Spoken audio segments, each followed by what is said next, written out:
You've never understood why people panic when their phone dies. You've watched others refresh their messages compulsively, seen them grow anxious after just a few hours of silence.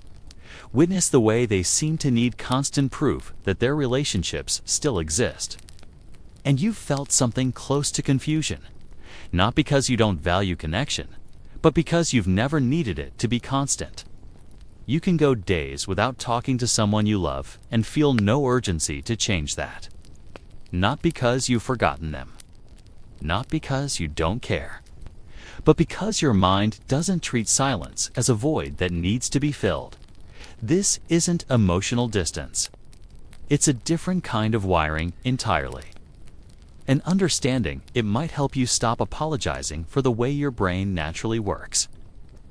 The need for constant connection is driven by something neuroscientists call social homeostasis.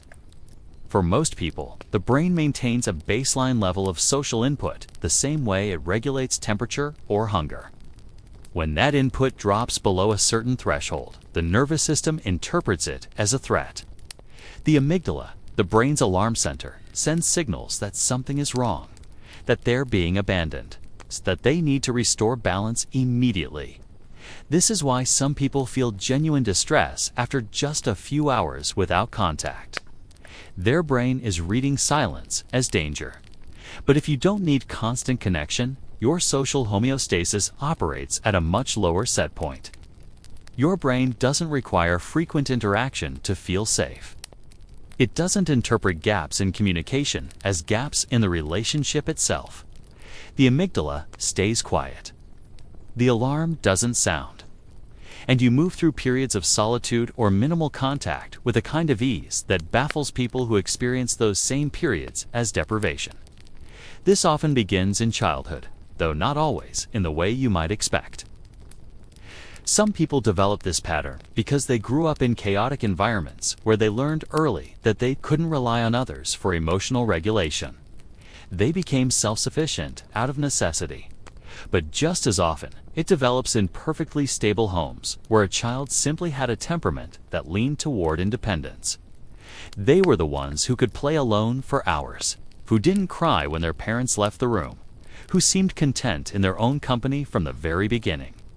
Their caregivers might have worried they were too detached, but really, they were just wired for autonomy.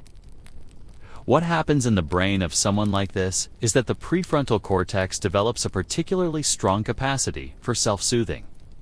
This is the part of the brain responsible for rational thought, emotional regulation, and long-term planning.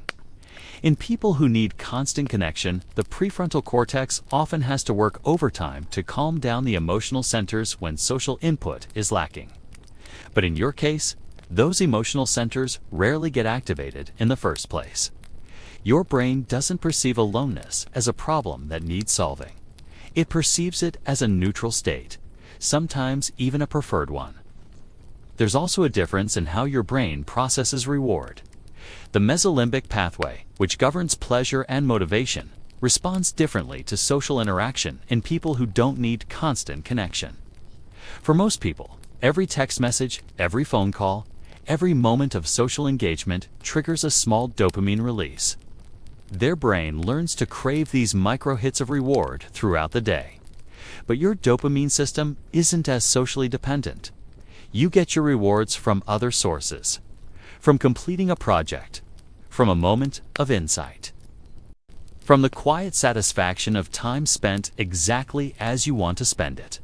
Social interaction can still be pleasurable, but it's not the primary fuel your reward system runs on. This makes you less vulnerable to the anxiety that plagues people who are constantly checking their phones. You're not waiting for external validation to feel okay. You're not scanning for proof that you matter to someone. Your sense of worth is more internally generated, which means it's also more stable.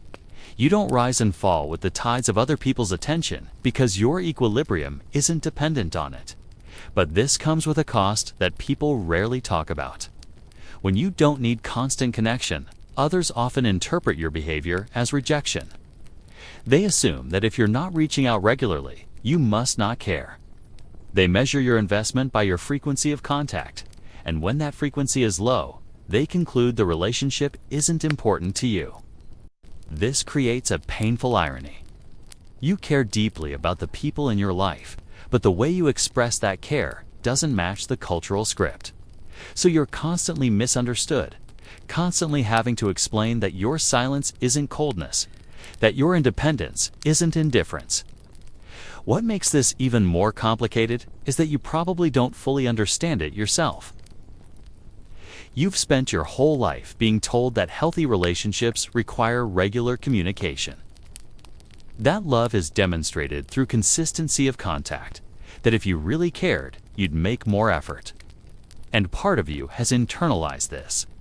Part of you believes that maybe you are doing something wrong, that maybe your brain's natural rhythm is actually a deficiency you should be working to correct. So you force yourself to text more often than feels natural. You set reminders to check in. You perform connection because you've been taught that's what caring people do. But performance is exhausting, and it's also dishonest. Because the truth is that when you do reach out, when you do connect, it's coming from a place of genuine choice rather than compulsion. You're not maintaining contact out of fear that the relationship will dissolve without it. You're maintaining it because in that moment, you actively want to. And there's something more authentic about that. Something that makes the connections you do nurture feel less obligatory and more real. The psychological literature has a term for people like you, though it's not widely known. You fall into what researchers call the low affiliation group. This doesn't mean you're antisocial or that you dislike people. It means your brain doesn't prioritize social bonds as the primary organizing principle of your life. Where high affiliation people structure their entire existence around relationships, where they draw their identity and energy and sense of purpose from their connections with others. You draw those things from within, from your thoughts, from your projects, from your internal world. Other people enhance your life, but they don't define it. This shows up in fascinating ways in brain imaging studies. When low affiliation individuals are placed in social situations, their brain activity looks different from high affiliation individuals. The areas associated with social cognition and empathy still light up, so it's not that they're incapable of connection. But those areas don't dominate the neural landscape the way they do in people who are highly socially oriented. There's more activity in regions associated with self-referential thought, with introspection, with internal processing. Their brain is partially engaged with the people around them, but also maintaining a strong connection to their own inner experience. What this means practically is that you can be physically present with someone while still maintaining a sense of separateness. You don't merge with other people the way some individuals do. You don't absorb their emotions or lose track of where you end and they begin. You can be deeply engaged in a conversation and still remain anchored in yourself. And when the conversation ends, you don't carry it with you as an emotional residue that needs to be processed. You simply return to your baseline state, which is one of comfortable solitude. This is why you might notice that you're often the calmest person in group settings, while others are navigating complex social dynamics, worrying about how they're being perceived. Adjusting their behavior to maintain harmony, you're simply observing, not coldly, not judgmentally, but with a kind of detachment that allows you to see things clearly without getting tangled in the emotional undercurrents. People sometimes find this unsettling because they're used to everyone being equally invested in the social dance. But they also often gravitate toward you because your calm is stabilizing, because you're not adding to the collective anxiety. The challenge is romantic relationships, where this trait is most likely to be pathologized. Because romantic love, in the cultural imagination, is supposed to be all-consuming. It's supposed to make you want constant contact, constant reassurance, constant evidence that the other person is thinking about you. And if you don't feel that way, you can go a whole day without talking to your partner and feel perfectly fine. It's easy for both of you to wonder if something is missing, if maybe you're not capable of the kind of love that other people experience. But the research on attachment suggests something different. Suggests that people who don't need constant connection are often capable of what psychologists call secure independence. They can form deep bonds without losing themselves in them. They can love someone fully while still maintaining their autonomy. They don't need fusion to feel close. They don't need constant contact to feel secure. And for a partner who also has a secure attachment style, this can actually be incredibly healthy. It creates a relationship where both people have room to breathe, where love isn't measured by dependency, where connection and independence coexist without conflict. The difficulty is finding that partner, or helping your current partner understand that your need for space isn't a reflection of your feelings for them. Because most relationship advice is written for high affiliation people, for people who need constant connection and assume everyone else does too. The advice is all about making time, staying in touch, showing up consistently. And none of it accounts for the reality that some brains simply don't operate that way. That for some people, the deepest love is expressed not through constant presence, but through the quality of presence when it occurs. There's a particular kind of loneliness that comes with being wired this way. It's not the loneliness of lacking connection. It's the loneliness of being fundamentally misunderstood, by moans of knowing that the way your mind works is invisible to most people.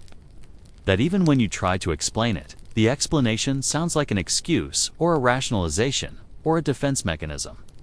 That people will always interpret your behavior through the lens of their own neurological wiring and find it lacking. And there's no easy solution to that. You can't change how your brain works, and you shouldn't have to. But you also can't change how other people's brains work, or what they need from relationships to feel secure. What you can do is learn to recognize the people whose wiring is compatible with yours. The ones who don't take your silence personally, who understand that you can disappear for a week and come back exactly the same, who value depth over frequency and presence over persistence. These relationships are rarer, but they're also stronger because they're built on acceptance rather than accommodation, on understanding rather than compromise, on the recognition that different minds have different needs and neither is wrong. And maybe the most important thing to understand is that your way of being isn't a lack. It's not a failure to connect properly or a wound that needs healing. It's a legitimate variation in how human brains can be organized. A different strategy for navigating the world that has its own strengths and its own beauty. You experience connection without clinging, love without desperation, presence without the need to make it permanent. And in a culture that often equates love with possession, with the inability to function without someone, your kind of love is revolutionary. It's love that trusts, that respects autonomy, that doesn't try to hold on so tightly that it suffocates what it's trying to preserve. If these words have touched something true in you, if you felt the recognition of your own inner landscape in what's been said here, perhaps there's value in marking that moment. Not loudly, not publicly, but in whatever quiet way feels right. A few words left behind for the next person who needs to know their purse. Needs to know their. Not the only one navigating the world with this particular internal compass. Because the most profound comfort often comes not from being understood by everyone, but from knowing that somewhere, someone else experiences reality the same way you do. That your solitude, while chosen, is not actually solitary. Here, we explore the architecture of minds that find strength in stillness. The ones who know that depth doesn't require constant contact, and that the truest connections can withstand the weight of silence. Keep listening to what your own mind is telling you. It knows more than the world has given it credit for.